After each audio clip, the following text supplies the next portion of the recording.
So I wanted to show you guys fresh fettuccine pasta, how it's made with the old school Italian pasta maker. I've got my settings on the side here for thinness. I'm going to start at the thickest and work up. So I'm going through the 1 setting here, putting that right on through.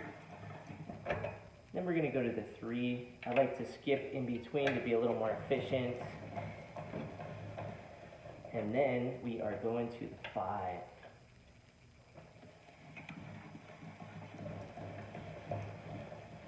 Check that out.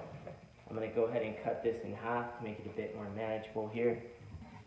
Even thirds at times is helpful.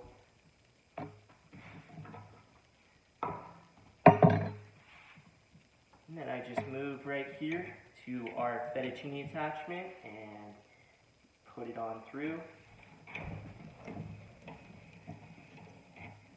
And you've got fettuccine pasta there. Check it out.